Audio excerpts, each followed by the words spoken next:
Hello and welcome back to Project Spark, and welcome back to Let's Build a World. I, of course, am the ConflictNerd, and today we're actually going to be doing numerous things. Little bits here, little bits there. We're also going to be adding some NPCs later on in the video.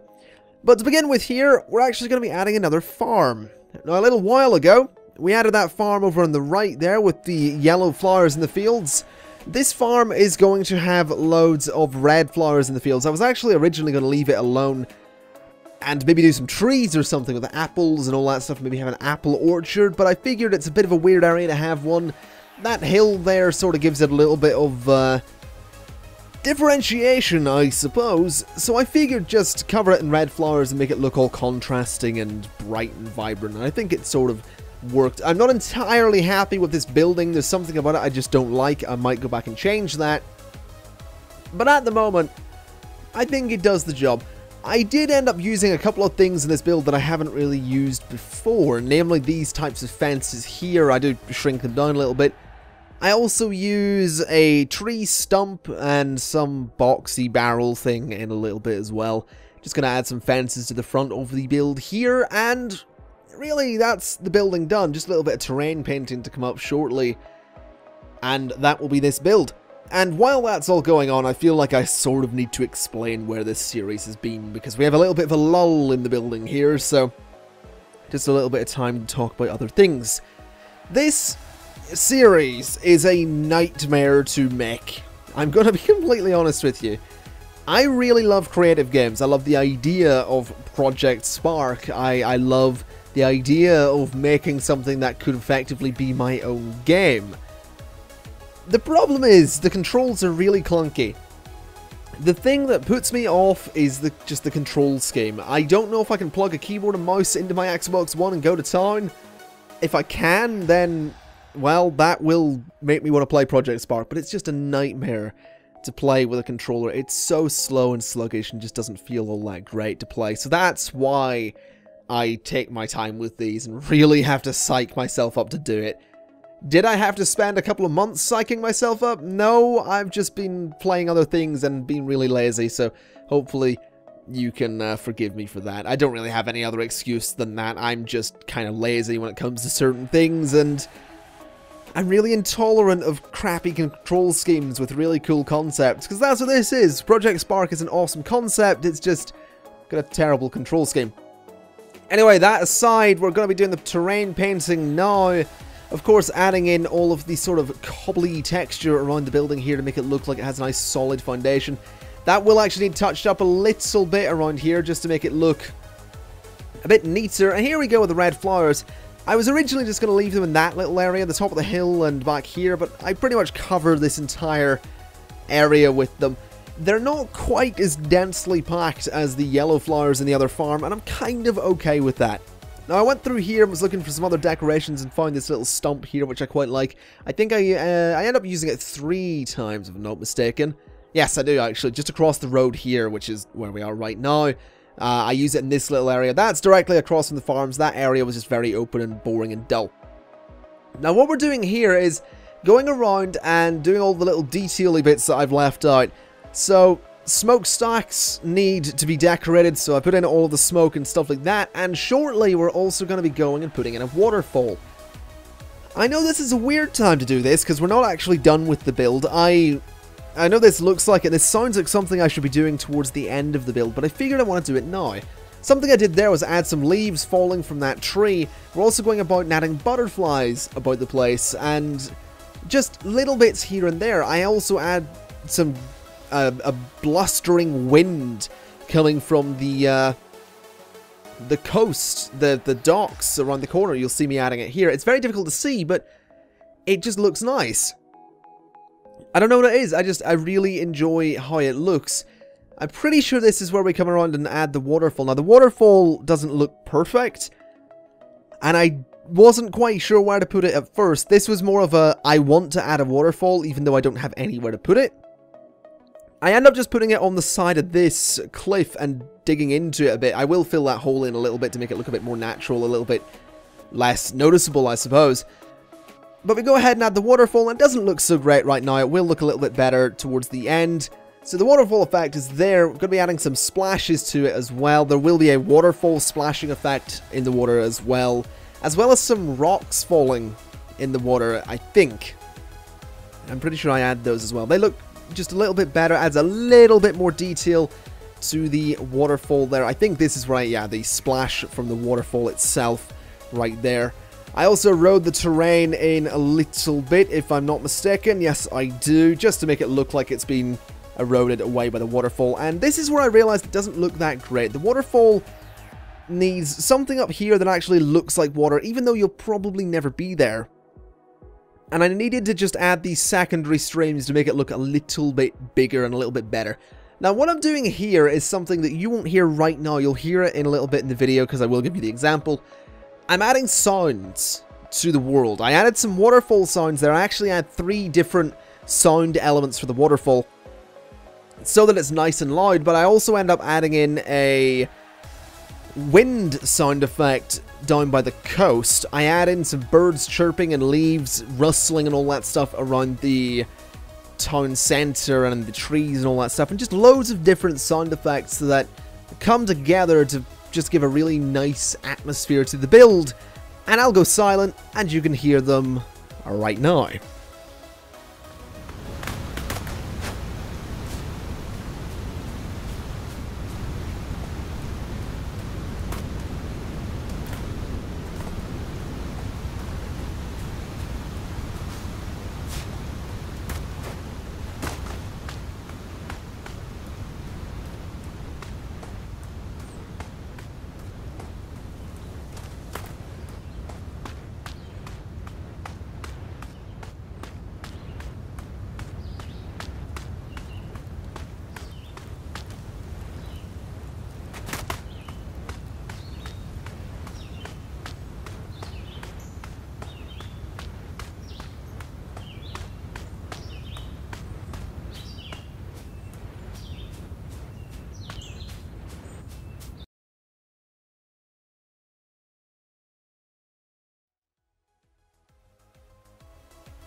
Now, I know there's a lot more to be added, and I do want to touch up the sounds a little bit here and there. That's not perfect. I want to add more wind sound effects, especially where that blustering wind is coming from the coast. But right now, that's okay. That's just a sample of what is to come. And I'm sure you've already noticed, we're now adding in some NPCs. These aren't really final. They'll probably not be there in the end. But they're there for placeholders, I suppose, just so I can toy around with and experiment with NPCs and get them to do various things. These probably won't be usable. They'll maybe talk to you a little bit. But other than that, they'll probably just say various things and stand there and maybe walk around and do bits and pieces. I'm kind of okay with that, though. I mean, part of me wants to turn this world into some kind of game. Part of me wants to turn it into just a place to explore and be a part of. I'm not entirely sure what to do with the world when it's done, but I do like the idea that there'll be NPCs walking around the place and saying different things, and maybe you'll have some kind of lore in the world where one NPC says something that explains the story of the world to you. I think I add in 4 human NPCs and 2 goblin NPCs. I've actually decided that in this world, the goblins are the traders. And I'm just spending a lot of time here just making this guard look cool. I couldn't resist making him orange and grey and white, just so he looked like he maybe belonged to the channel or something. I don't know. I think he looks cool. I think his armor's nice. I do remove the sword because it turns out that that stance he's in is one that he would stay in if I went in to test him. So I get rid of the whole sword thing and stop him from standing like that. What you're seeing there is actually his brain. I know it doesn't look like a brain, it's not all pink and fleshy, but in Project Spark, for those who don't know, I imagine most of you do watching this, the way you program an NPC is you work with their brain. You basically say, and you'll have seen it in the brain thing, it says, when something, do something. So, when player is near, do say hello. That means that when the player's nearby, the NPC is going to say hello. That's what the brain does, that's how the brain works, and it's a really interesting system that I don't know a lot about, that's the thing. I've got no idea how to work with it, so I'll probably spend a bit of time working it out so I can actually give NPCs a path to follow, so I can actually give NPCs multiple things that they'll say should they be in a certain mood, or should they be this, or should they be that. It's basically just something I want to toy around with and get better at, so that when I do eventually release this world and make it a public thing and let you explore it, whenever that may be, I want you to be able to come in here and have an experience. Even if it's not a game, I want you to be able to come in and talk to the NPCs and have them say different things and just have a different experience to everyone else. It'll not be a unique world, it'll not be necessarily a unique experience, but I'm hoping that you'll do things in different orders and just have a good time with it. So that's my plan anyway. Whether or not I manage to do that, we will have to wait and see. This NPC here is the mayor, and yeah, that's pretty much him. I completely talked over his creation process. I just wanted to make him look fancy. His outfit's inspired by, I think, the Prince outfit in Fable 3. Might be wrong on that. I think it might be some royal outfit in Fable 3. It's inspired by Fable 3 anyway. Most of this build is inspired by Fable 3, if I'm perfectly honest, so there is that. Now, what I did with these goblins, I'm actually really happy with. I think it's just funny. You know, they're short little guys, so I figured they have to stand on something. So this goblin here actually stands on a crate behind his stall. And I like that. I think it's quirky, it's funny, it's silly, and it's interesting. The goblins also actually say things, not in text bubbles, but when you go near them, I need to change it because right now what they do is when you go near them, they will constantly play various sounds of goblins kind of shouting and not saying things, but kind of groaning. I need to change it so they don't say it constantly. They just say it once or twice and then stop. I'll work that out. I'll get that eventually. It's something to sort out, but I want them to make the sound as well as actually have a text bubble, so I'll have to work that out. I do really wish I could record my own lines for things, because there is a way to record stuff, I just don't know what it is. I've never actually tested it out, to be honest. But we'll figure it out. Now what I'm doing here is just adding in various little things. I was actually trying to work out how to make the goblin say and do things, and I kind of work it out, but it doesn't go all that well. Now what we're doing here is giving you another example of the various sounds. The cut there wasn't just a cut to show you me doing something else. I did some things during that cut. I changed the NPCs about a little bit. Some of the NPCs have moved, some of them haven't. There's actually NPCs in the farm that now have lines, and if you listen behind my voice, you'll hear that there are various new sounds as well. The stairs here at the docks still need some work.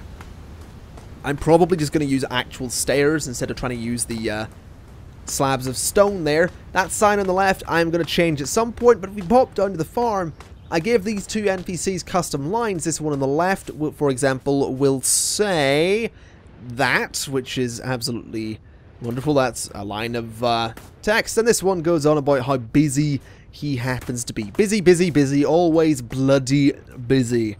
You can see the new farm there on the right, which blends in really nicely with the whole construction process. And I think it just looks really good, to be honest. I'm really happy with that farm on the right. This NPC is still default. She just says, "Greetings, adventurer." You can hear right there. This goblin just sort of coughs at you a little bit.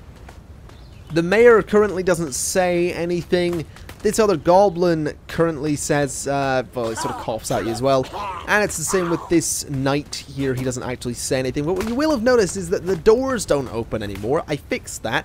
She sort of walks in the flowers. I need to make sure they don't do that. I'm not quite sure how to do it, but I suppose I'll figure that out at some point. But yes, the doors don't open. I think that's worth celebrating. I'm just saying, the doors don't open anymore. Anyway, heading down this way, there is a ranger who I've completely forgot about and need to sort out a little bit. I'm trying to figure out a way to get him to shoot his arrows into the water. Not entirely sure how to do it. I'll probably work it out. But with that in mind, folks, that is going to be it. There's a door here that I need to go and fix. I will do that. We have our goblin traders who will probably not actually work. And I think we're making pretty good progress in this world. I'm really happy with how it is going, if you do know how to work the brain system or have a video link or something to working the brain system really well, it would be really appreciated if you could send it my way, because I want to make this a little bit more advanced. But with that in mind, folks, thank you very, very much for watching. I am enjoying building this. The controls are just really bad. So, yeah, thanks for watching. I've been the ConflictNerd, and we'll see you next time. Bye-bye.